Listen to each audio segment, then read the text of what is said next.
So guys, in this video I'm going to show you some position management and money management tips. So the tip number one will be a position management tip concerning securing your position. So if you look, for example, in here, then there was the volume accumulation setup, there was a rotation followed by a strong selling activity, the price went back and we went short from there. Now, what happened was that the price went downwards and at some place you want to secure your position. So if the price returns, you don't take, for example, a full stop loss. So what I do with my intraday trades is when the price reaches 75% of my take profit, then I secure my position. So for example, if my take profit is 10 pips, then I secure the position when the price makes 7.5 pips. Alright, and the place where I secure the position is at the reaction point. Now this is the thing I wanted to show you. This is the tip number one, securing the position at the reaction point. Now, as I said, we entered our short level in here. This is the entry point. A lot of people secure their positions on this place, on the break even, but I don't really like this approach because what happens quite often is that the price retests the break even place, retests heavy volumes. This is quite a usual thing that the price returns back there. Alright, so the place where I secure the position is the reaction point, and the reaction point is where the price actually turned. So it is in here. This is the reaction point. This is the turning point where the price turned and the sell-off started. So when the price reaches 75% of my take profit, then I secure the position by moving stop loss to this reaction point. So in this case, you can see that the price went to the level, we went short from there, the price went a little bit upwards, then reversed at the reaction point and went downward into the selling activity. But what happened next is the price returned back to this heavy volume zone, to the entry point. And if we had our stop loss in here, we would be out of the trade. But we have the stop loss at the reaction point, price goes higher, but not above the reaction point. The price actually shouldn't go past the reaction point. If it does, then it's best to quit the trade, alright? The trade is over if it does. But in this case it didn't, and very nice selling activity started. In my experience, securing your position at reaction point is much better than at break even. I've been trading like this for many years and it has always proved much better than securing at break even. Now the tip number two deals with quitting a bad trade when the price doesn't really react to your trading level. So imagine, for example, in this case, that you had a long level in here, alright? This is your long level. There was a strong selling activity and the price went past your level. And if there was a fast rejection of the lower level and the price went upwards again, then it would be fine. It would be fine to hold the trade. But if you see a rotation below your long level, rotation like this one, then this is a sign that the market has accepted the lower prices, that the fair value is temporarily in here, and there is not really any strength pushing the price upwards. There's not really any aggressive activity pushing the price upwards. No aggressive buyers apparent in here. So when you see a rotation below your long level, it's best to quit your trade. Now the best way to quit your trade is, of course, at break even. So if you have a chance, if the price, for example, makes it to the break even, like if the high of the rotation makes it to the break even, then it would be best to quit your trade at break even. Now the rotation below the level is, for example, when you have 2 or 3 30-minute candles below the level, then you know that the level didn't really work, especially if there isn't aggressive rejection somewhere in here. Then you know that there is a new value accepted by the market participants in here, so it's best to quit the trade. Alright, the best is to quit the trade at break even, but if you don't get the chance, you can also quit it, for example, at the high of this price channel, at this rotation. Alright, somewhere in here. Now you always don't need to use this tip, you can trade without it, but if you like to manage your trades actively, then I really think that this could prove useful. And when there is a rotation below your long level, or if there is a rotation above a short level, which would look like this, rotation above short level, then it's just best to try and quit your trade somewhere around the break even. Now, if there was something, for example, like this, price goes upwards, this is your level, this is your short level, and then there was a sharp rejection of higher prices and rotation above the level, then I would still hold the trade because of this, because of the sharp rejection. Alright, this is a sign of strong sellers. So if there is a scenario like this, I would hold the trade. But if there was a scenario like this, I would quit the trade. Alright? Now the tip number 3 is about trading against strong price spikes. Strong spike is something like this. This is a strong spike movement, or there is also one more. Right there. Those are strong spikes, alright? Price moves very quickly in one direction, and this can be a reaction to macro news, or it could also be a reaction to something that you didn't really know about, something you didn't spot, something you did not notice, and it is best not to trade against such spike moves. So, for example, imagine you had a short level in here, and suddenly the price starts to move aggressively in one directional movement. There is no macro news, but it just happened that the price aggressively goes upwards.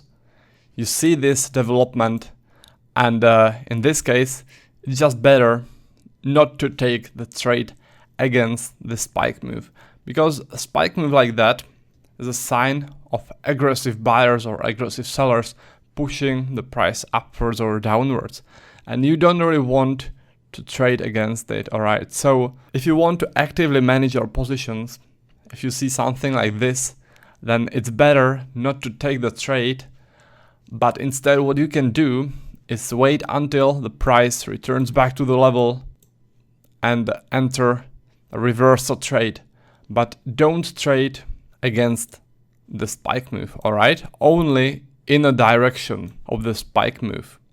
So in this case, imagine you had a short level, for example, in here. This is the level. The price was moving aggressively against your level. You didn't enter a short, but you waited until the price returned back to the level, and you enter a long. You enter in the direction of the aggressive movement. Alright? In the direction of the spike move. Now you don't really need to take the reversal trade, but I would definitely recommend being careful about trading against the spike moves. If you're an aggressive trader, you can, for example, trade it with a smaller position, for example, with half positions, but I definitely think that it's very risky to trade against spike moves with full trading positions. Now, what I usually do when there's a spike move like that, I open up a Forex Factory and I look for some unexpected news which just came up. If I see some strong news which came up, and caused the movement, then I don't take the trade, alright? This is a no-brainer for me, but if there is no news and the price is moving aggressively, then I usually tend to take the trade, but with a smaller position. Now, a lot of you probably want to know some definition of a spike move. I would say that spike move is a movement which takes around 20% of daily volatility in around 5 minutes or less.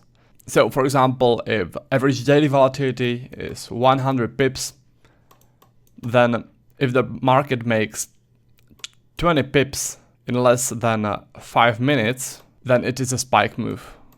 Alright? Now, I would say that 20% is maybe a bit much. Maybe it would be around 15 to 20% actually. 20% would be a really huge spike move. Alright, so that's about the spike moves. That was the tip number 3, and let's now have a look at tip number 4, which deals with quitting trades before macro news. Now, you definitely don't want to trade during macro news. Now I'm talking about intraday trades, alright? Swing trades are a bit different, but when there is a strong macro news, like a red marked macro news, then you definitely don't want to trade it.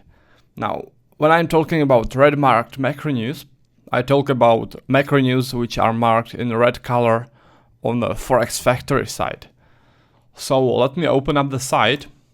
Probably most of you know it, forexfactory.com, and in here you can see the red macro news.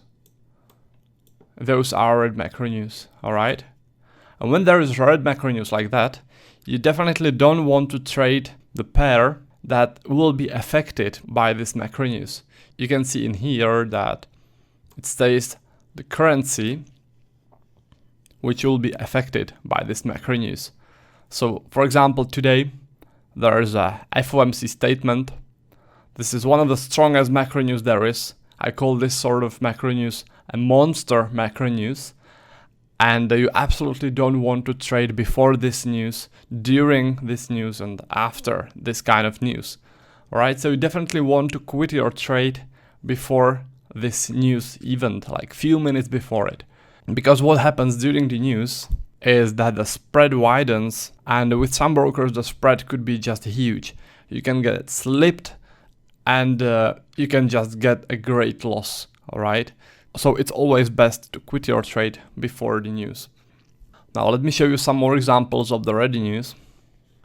For example, in here, those are red news. Those are news concerning New Zealand dollar.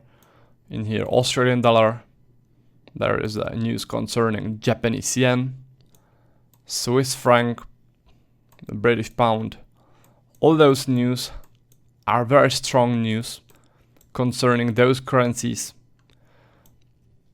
And you definitely don't want to be in a trade, in intraday trade I mean, during such a news.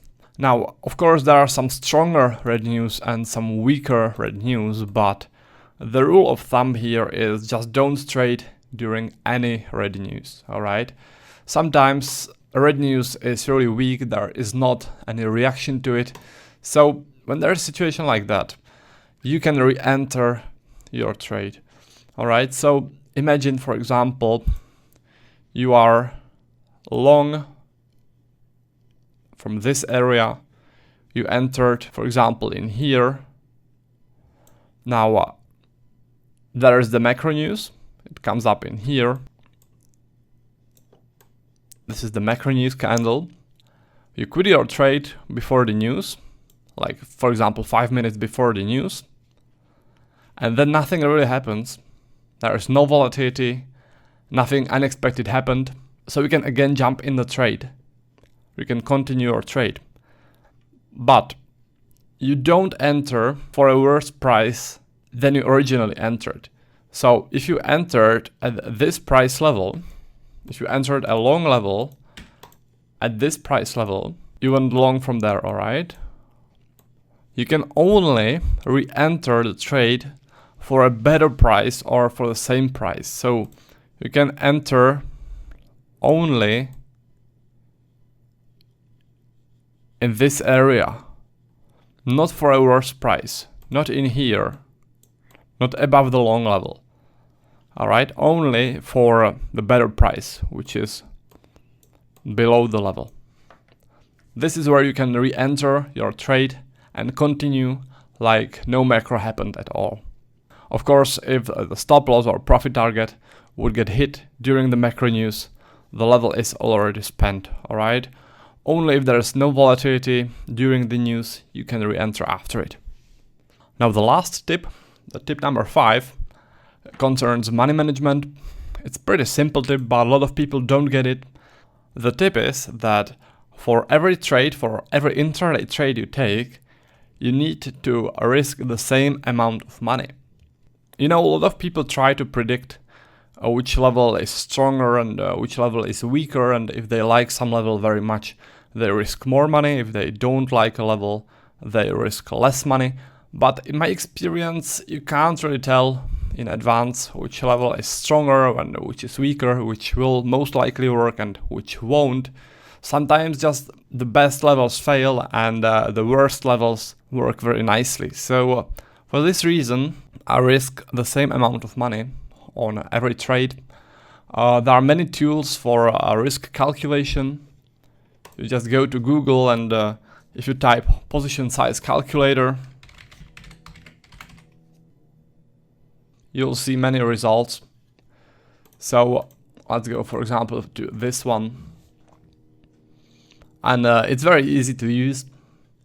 There's the account currency. So if you have your account in dollars and you use USD, your balance. So if you have an account with 10 grand, then you type 10 grand.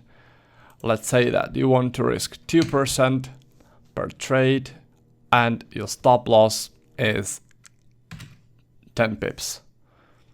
Now you select the currency pair which you trade with, you go calculate. Now you see that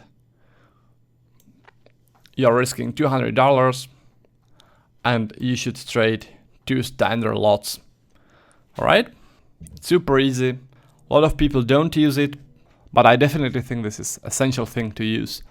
Now some platforms already has this built in. For example, I trade with the C Trader platform, and this platform has already this calculator built in, so I actually don't need to use this calculator. But I know that a lot of you people are trading with the old MT4 platform, and I don't think that this one has it. Maybe there's some plugin for that, but the standard version of the MT4 doesn't have calculator, so you can use, for example, this one. Alright, so that's about it. That's for the money management and position management tips. I hope you found the video useful, and I'll see you in the next one.